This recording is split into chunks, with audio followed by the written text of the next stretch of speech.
What's up, everyone? Jacob Rothenberg here, going to give you a video on Kindle Publishing Keyword Mastery, your intermediate level guide on everything keyword related for Kindle self-publishing.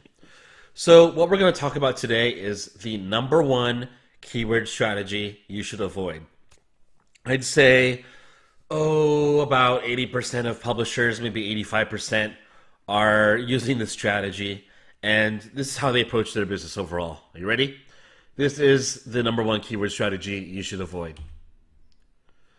See this? It's not a llama, it's a sheep. Just in case I had to clarify that for you. This is why most people fail at Kindle publishing. They use this strategy for not just keywords, but how they approach business overall. You're all sheep. I'm not talking to you specifically, but to Kindle publishers out there, most of you are sheep. Because if you see a shiny keyword like cryptocurrency, all of you will flock to it, even in 2018 it seems like. Or you chase the biggest keyword out there and you just kind of like produce the same book as everyone else. You don't provide anything original to the table. You are just a copycat. You're one of many in a flock, just going at it in a certain direction somewhere. And what are the chances of you really succeeding when there's nothing really unique with what you bring to the table with your business? Your results will be limited at best. So what do I mean specifically with that? You pretty much chase the same keywords as everyone else. Now, I'm not saying like people in my course, when we're a small group in the Elite Keyword Mastermind, where I give like 3 keywords out a month. Okay, those are not saturated as we're still a tight-knit group and people pick and choose what keywords to publish for. Not every keyword gets hit by 30 different people. It doesn't work like that. But outside of my group, chasing like cryptocurrency or like, let's see, the ketogenic diet, of course, the ketogenic recipe book. What else do people do? Self-help or books on meditation. That too. Books on essential oils. Like, don't follow the same niche ideas as everyone else, okay? Likewise, using a publishing strategy that everyone else uses. Now, I'm not blaming anyone's course for it because I think a lot of courses use the same criteria, and this is criteria that works decently if you're brand new to publishing, which is to take a look at the first 6 keywords for a search result in the Kindle store, and if the BSR, the bestsellers ranking, is under 100,000, you're good to go. While that's perfectly viable to start out and it works, realize that everyone is using this strategy. Or what I love best, all the people using KD Spy or KDP Rocket and slowly looking at aggregate rankings for a keyword without really looking into what strategic places they need to improve a book's content on or what aspect of current competitors are lacking. You need to actually have a strategy that's going to be unique from everyone else's, because that's what everyone is doing right now. Everyone loves KDP Rocket, KD Spy.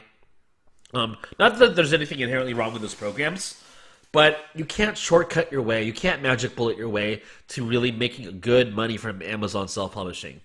Likewise with, I'm on a rant here, so I'll just do it. Likewise with these low content, no content books, I know you can make money from them. I've seen it firsthand.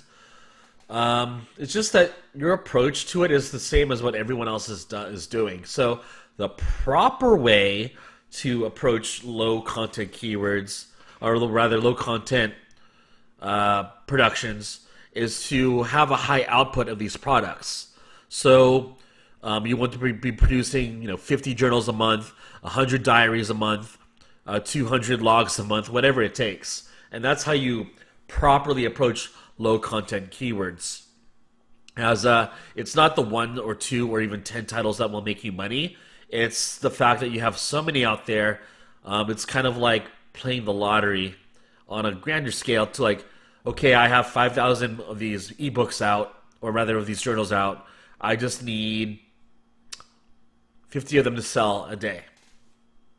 1 out of 100 when you do the odds. So that's what I need to do. Likewise, the flaw with that is that no one good at publishing is actually that's making money with low content keywords is publishing 50 to 100 books a month. What I see is people maybe doing 4 or 5 journals a month, and you do the math. 5 journals a month times 12 months equals 60 journals in a year. Will 60 low content journals make you a significant amount of money every month? Hell no. Not even close. And that's why people fail at using low content keywords. You have to use a strategy that is atypical from everyone else, which is to have a high output of books. Which is going to parlay into the third point, which is everyone's putting in the same amount of effort as everyone else, peer-to-peer in their business. So I'm going to move away from low content keywords, but I think I've stressed my point there, is that you can't have a low output of effort for that to work. Likewise, with publishing in general, you can't get away with, well, you could starting out, and I understand that people have cash flow restrictions too, so I empathize with that. But publishing 1 or even 2 books a month, when you're still starting out and you're not really established with passive income, it's unless you're a one-hit wonder like me. No, I'm joking. Unless you're a one-hit wonder that can hit $1,000 with 1 book, it's going to be really hard to scale up. So, I mean, if you have 40 books out, you're making $3,000, $4,000 a month, and you choose to produce 2 books a month, okay, that kind of makes sense if your income is long-term or it's sustainable, if it's in evergreen niches. But starting out, you really need to hit that shit hard. You really need to scale up and focus on making as much money as you can. Because, again, everyone's publishing 1 or 2 books a month starting out. That's not how you make it in Kindle publishing, unless you get either lucky, which I don't really believe in, or you hit a good stride with 1 keyword. So, unless you're the home run king with books, you got to be able to put out a decent output even for traditional nonfiction keywords. So I've told you what not to do. Instead, let's now focus on what you need to do, which is you really on a mindset level, you really need to think outside the box. When everyone is looking left, well, you're probably seeing me as pointing right. When everyone's pointing right, you want to go left. If everyone's looking up, you want to look down. You gotta just not go where everyone else is going. Bring innovation to the table. Who would have thought that a book on yo-yo tricks would bring me $4,000 in the month of December? A perfectly obscure keyword, not trademarked, not copyrighted, not even a toy that's super popular anymore. Well, apparently it is, if it does that much in book sales.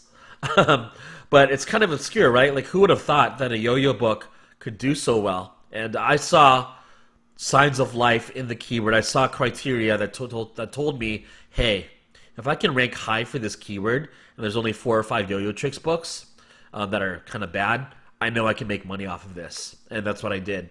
So take the time to look for more obscure keywords.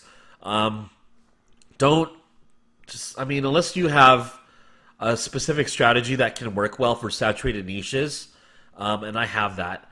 But unless you have that, you need to focus on more obscure keywords that are not really commonly thought of. So, there's so many profitable keywords out there. There's not just hundreds, I think thousands and thousands and thousands of profitable keywords. You just need to put some thought into what people want, and hone in on what can sell, and figure out also, parlaying into the second point, what you can do to go above and beyond what is typical with the quality of your content compared to your competitors.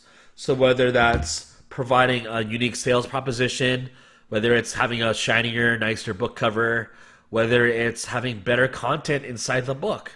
That's for you to really make the call upon, and don't just try to be the same as everyone else, is what I'm saying. Don't just match the level of quality that you're seeing with competitors. And oftentimes some publishers are below the standard that competitors set. You want to set the standard above what competitors are doing. And like I just harped on, Don't settle again for publishing one book a month, especially when you're starting out. What you need to do to really make money from Amazon, if you're at zero right now and you want to make 2,000 a month without like getting lucky per se on a keyword, okay? Publish books until you find a keyword that makes you a decent amount of money. Identify that keyword as something that you can build a brand in, like figure out how you can publish more books around that keyword and build a brand on it. Like go hard, like publish 5 books for it, 10 books for that freaking keyword, like scale up. And that's how you make money.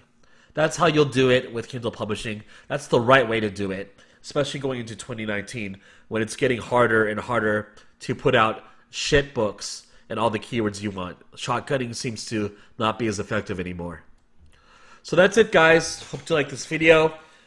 Be sure to hit subscribe, like this video, leave a comment below. Today is Wednesday. On Friday, I will talk about my new course in detail and what to expect. So stay tuned very soon.